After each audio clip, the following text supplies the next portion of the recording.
Gangsters, cops, and politicians, get ready to rock on a mission. Each one of us shares our own vision.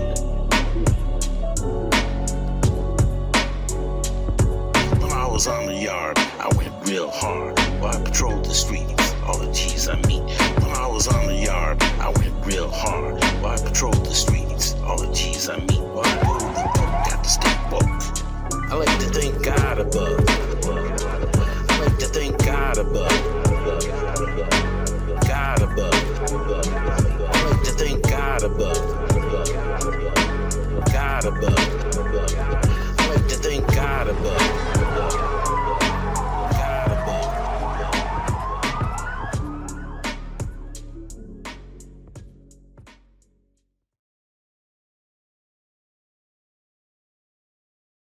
Eventually, over 4,000 prisoners were housed in the SHU.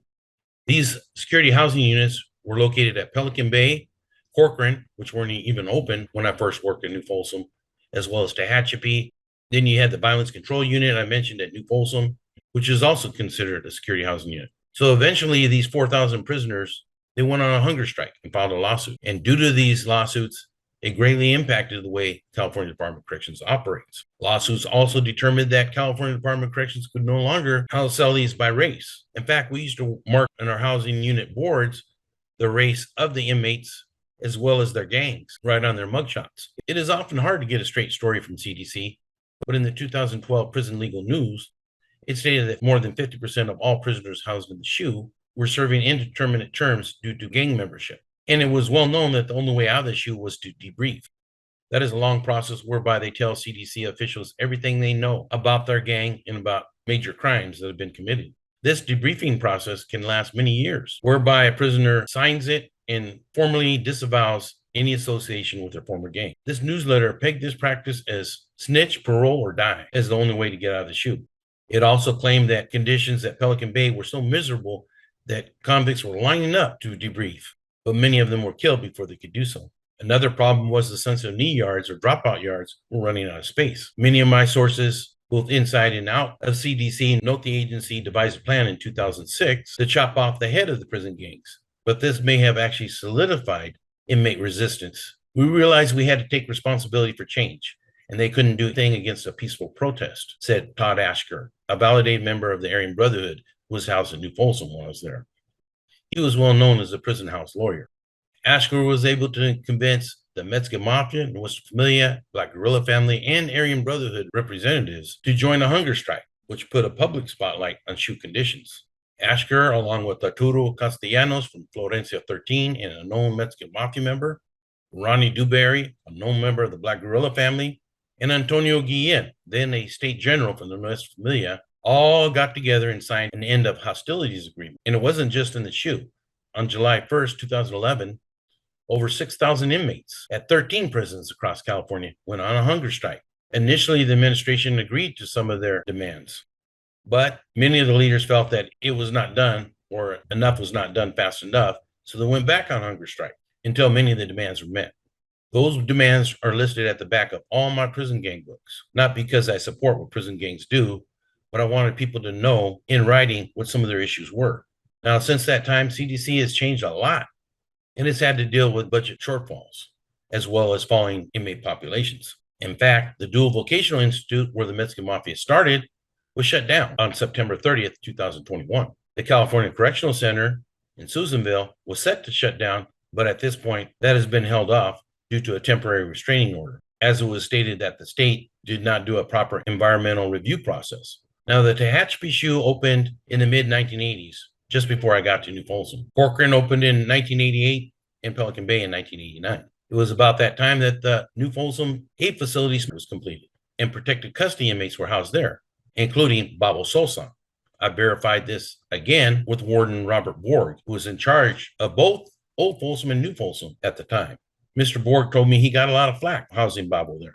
So I wanted to give you a little background on my history as well as the California Department of Corrections so you understand these gangs a little better. You should understand that the big four are much more organized, and the yards they're on are organized because they control them and they all have certain rules. They're expected to be followed.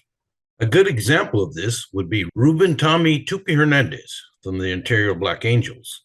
He secured the door when MA prospect Danny Boy Pina from Hazard and made Carnal Stump Valencia from Sangra hit longtime Mexican Mafia member Mo Farrell at Folsom Prison on November 15th, 1985. Mo later pulled out his life support and died. Tupi paroled from Old Folsom in 1986, and shortly thereafter, he was involved in 3 homicides in his area of control, which was just east of Euclid Avenue and north of the 60 freeway. I often roamed the same area. I ate at Mexican restaurants along Mission and Sultana Streets, bought khakis at a famous department store located on Euclid Avenue when I was in the Marine Corps in the early 1980s. I also lived in nearby Pomona for a while, where my wife's family has lived for generations. My primos were from the nearby city of Chino, and my tío cut hair for years, very close to this area on Philadelphia Avenue. And we still visit Ontario often, dining at my wife's favorite local restaurant, Vincent's Spaghetti House. Tupi was returned to the California Department of Corrections custody after the homicide trials, and I followed his movidas very closely as he went on to become a top shot caller for La M. But Tupi ran afoul of rival shot caller Topo Peters, who was a close ally of Joe Morgan, when Tupi tried to become the new honorary godfather. Another individual who was involved in a 3-way power feud over the organization, which has no official leader or number one, was Cuate Grajeda, but he lost out to Topo, as did Tupi. While filmed on camera, Tupi was hit at the Los Angeles Metropolitan Federal Courthouse in a holding cell on October 17, 1996, during noon lunch break of a RICO trial that had been going on involving fellow Mexican Mafia members. And as you can see here, he was attacked viciously, and he barely survived the attack. The hitters were Raymond Champ Mendez from F Troop in Orange County, Black Dan Varela from White Fence, and Pelon Moreno from Barrio Norwalk, which is located just south of Los Angeles. Tupi even had family members attacked by the Mexican Mafia after being assaulted, yet repeatedly asked to still be recognized as a carnal to regain that respect he worked so hard for, even killed for, to get into La M. His appeals fell on deaf ears, and the decision was clear. This is what happens when you violate the reglas. Tupi remained in bad standings and overdosed in November 2007. When he passed away, there was no mourning by his former carnales. The Mexican Mafia has a carnal and camarada system. So your maid members are carnals and your camaradas are associates. And then you have hardcore sureños who support them. Last I heard, they have a mesa of reps for the organization, such as Tablas Castellanos, who signed the end of hostilities agreement. But these are not official positions. Then you have Nuestra Familia, who has formal generals. They used to be supported by the Northern Structure, or Nuestra Raza, but that has since been disbanded. These generals sit on the overall governing body, which is their mesa. Then you have the Aryan Brotherhood, which has a commission, both at the federal and California state level.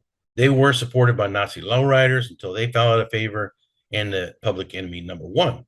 Although Donald Pompey Maza, the head of that organization, recently agreed to testify against the Aryan Brotherhood, so they may no longer be in favor either. You have the Black Guerrilla family, which really I don't even put on the same level as the other three because they've always been very political. They're more concerned about prisoners' rights. Then you had the Kumi 415 that formed at Old Folsom under Mossy Brown. I had one of his right-hand men as one of my yard workers. The BGF is supposed to be set up by a Supreme Command. So you had a Supreme Commander, 2 generals underneath him, captains and lieutenants. So like I said, the shutting down of the California prisons, restructure of criteria for security housing unit placements, the growth of so-called dropout gangs, and changes in the leadership of the Big Four prison gangs have all affected the way the system runs today. CDC has gone through many changes over the years and will continue to do so in the future. And I will continue to bring you updates as well as more videos on gangs all across the United States and beyond on this channel. I hope you enjoyed this short episode, and I want to thank our viewers once again and our family and friends for your continued support. This is Gabe Morales signing off for Gangsters, Cops, and Politicians.